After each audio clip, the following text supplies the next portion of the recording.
হৰি নাম লবলৈ ভকতে পাবলৈ নাই কীৰ্তন কৰিবলৈ ভকতৰ সময় নাই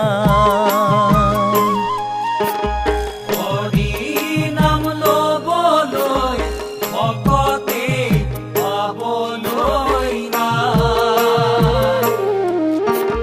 কীৰ্তন কৰিবলৈ ভকতৰ সময় নাই